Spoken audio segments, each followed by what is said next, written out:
Assalamualaikum warahmatullahi wabarakatuh. Alhamdulillahirabbil alamin. Wa bihi nasta'in ala umuri dunya waddin. Wassalatu wassalamu ala asyrafil anbiya'i wal mursalin sayyidina wa maulana Muhammadin wa ala alihi washabbihi ajma'in, amma ba'd. Teman-teman yang saya hormati, Dr. Hanifuddin, Magister Agama Islam selaku dosen pengampu matkul filsafat pendidikan Islam, dan tak lupa teman-temanku yang saya sayangi. Baik, langsung saja di sini saya akan mempresentasikan materi filsafat pendidikan Islam yang keempat, yakni hakikat alam semesta dalam hubungannya dengan pendidikan.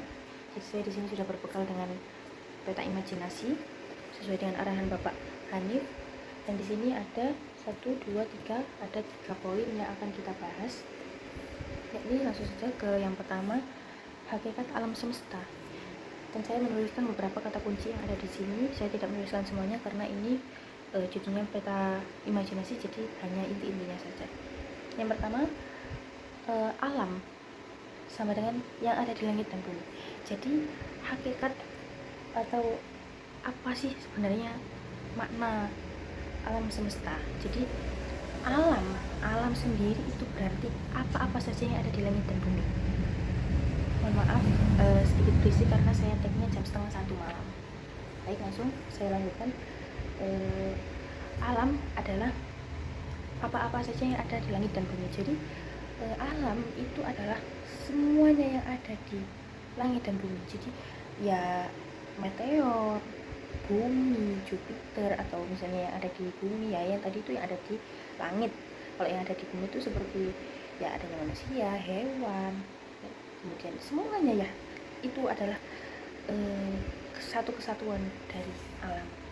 Nah, kemudian selanjutnya yaitu kata kunci yang kedua adalah yang telah, akan, dan ada, termasuk ruang, waktu, materi, dan energi.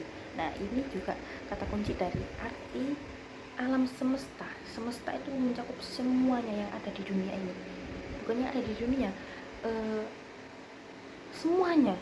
Jadi dari bumi, terus satu galaksi mungkin ya, kita kan ada di galaksi Bima Sakti, ini ya semuanya alam semesta itu mencakup semua hal dan semuanya itu apapun itu kan, baik mencakup ruang, waktu, materi, dan energi, itu juga termasuk hakikat dari alam semesta. Kemudian selanjutnya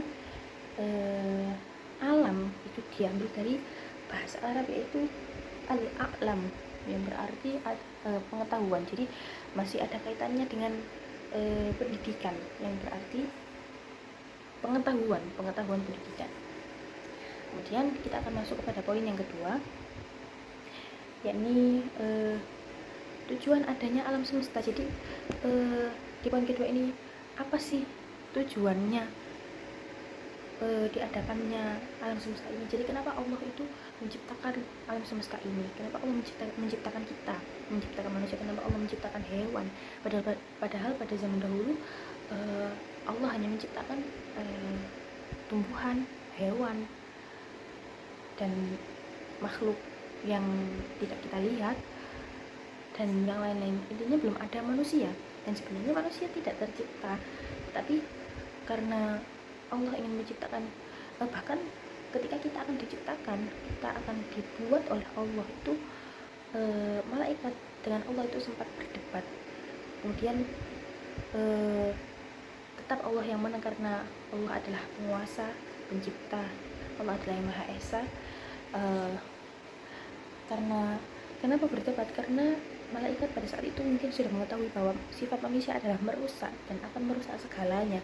Ya berbuat dosa, ya akan merusak apa-apa yang sudah diciptakan oleh Allah, ya berbuat maksiat, semuanya itu. Tetapi oleh Allah memiliki alasan lain dan alasan yang kuat untuk menciptakan dan mengadakan adanya kita manusia. Jadi tujuan adanya alam semesta, baik di sini kata kuncinya yang pertama adalah adanya Allah. Allah ini sebagai pencipta alam semesta. Jadi tujuannya adanya alam semesta ya karena adanya Allah. Karena kalau tidak ada Allah, tidak akan ada kita, tidak akan ada semua ini, dunia ini tidak akan ada kalau tidak ada Allah. Kemudian selanjutnya Allah menciptakan alam untuk kepentingan manusia. Jadi saking saking cintanya Allah kepada manusia, saking sayangnya Allah kepada kita, Allah menciptakan alam ini. Jadi alam semesta ini diciptakan itu untuk manusia, untuk kita. Dan kita di antara makhluk-makhluk Allah yang diciptakan oleh Allah, kita itu adalah makhluk yang istimewa. Karena apa? Karena manusia diciptakan memiliki akal, memiliki fisik yang sempurna, sebaik-baik bentuk lah. Karena ya memang manusia itu istimewa, jadi tidak ada yang namanya manusia itu memiliki kekurangan atau apa, atau jelek atau apapun. Semuanya itu sama, pasti memiliki kelebihan yang diberikan oleh Allah dan kekurangan sesuai dengan porsinya masing-masing. Itu. Kemudian yang ketiga adalah ini Quran surat Fussilat ayat 53, sesuai dengan Quran surat Fussilat. Sebentar, saya akan carikan dulu. Baik, di sini saya akan melanjutkan tadi pembahasan kita yang poin kedua, kata kunci yang nomor 3, yaitu tujuan adanya alam semesta, yang kata kunci nomor 3 sesuai dengan Quran surat Fussilat ayat 53. Jadi saya akan membacakan beserta artinya. A'udzubillahi minasyaitonirrajim. Bismillahirrahmanirrahim. Sanurihim ayatina fil afaqi wa fi anfusihim hatta yatabayyana lahum annahu al-haqq. Awalam yakfi bi rabbika annahu ala kulli syai'in syahid. Sadaqallahul azim. Yang artinya, kami akan memperlihatkan kepada mereka tanda-tanda kebesaran kami di segenap penjuru dan pada diri mereka sendiri, sehingga jelaslah bagi mereka bahwa Al-Quran itu adalah benar. Tidak cukupkah bagi kamu bahwa sesungguhnya Tuhanmu menjadi saksi atas segala sesuatu? Nah, itu adalah arti dari Quran surat Fussilat ayat 53. Itu menurut pemahaman saya, ayat ini menerangkan bahwa sebenarnya Allah sudah menunjukkan banyak sekali keesaannya, keagungannya dengan menciptakan kita, menciptakan semuanya, dan keajaiban-keajaiban dan kebesaran-kebesaran Allah. Kemudian contohnya yang nyata dan ada dari sekarang dan pasti akan kita pakai dan kita gunakan sebagai pedoman adalah Al-Quran. Dan Al-Quran itu adalah bukti nyata, bukti keesaan Allah, adalah kalamullah, kalamnya Allah. Jadi tidak akan ada yang bisa untuk meniru atau menirukan atau menyamai Al-Quran. Itu tidak akan ada yang bisa, pasti berbeda dan tidak akan ada yang menandingi keindahannya Al-Quran gitu.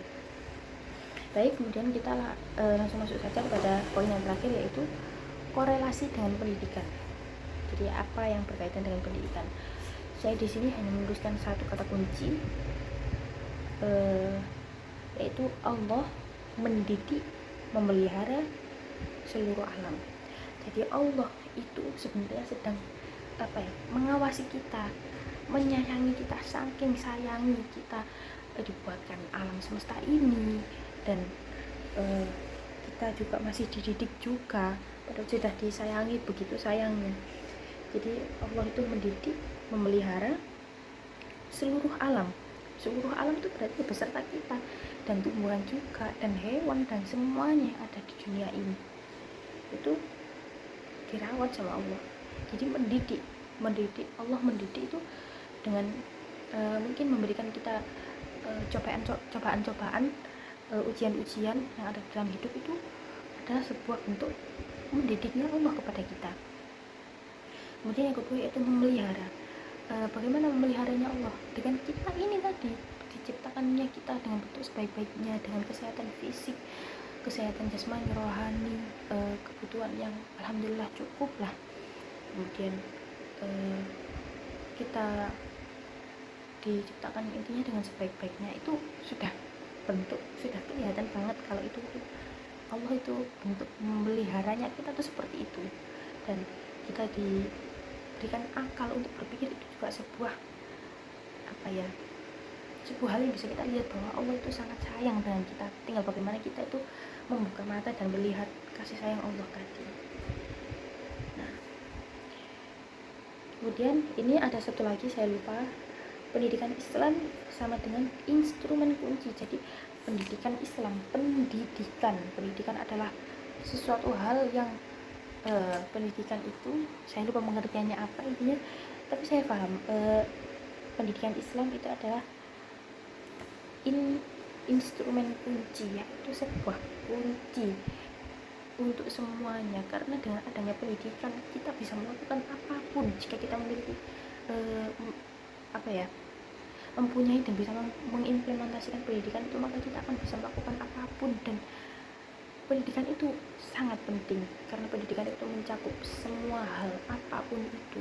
Kita mau melakukan sesuatu itu menggunakan pendidikan, kita mau berbuat sesuatu itu juga menggunakan pendidikan, kita mau berkata atau mau berucap sesuatu itu juga menggunakan pendidikan. Karena kalau orang yang punya pendidikan dengan orang yang tidak mempunyai pendidikan pasti berbeda, entah dari cara bicara atau cara bersikap, bertindak, dan lain sebagainya. Baik, ini sudah selesai 3 poin. Cukup sekian yang saya sampaikan untuk materi yang keempat dari filsafat pendidikan Islam. Kurang lebihnya mohon maaf. Wassalamualaikum warahmatullahi wabarakatuh.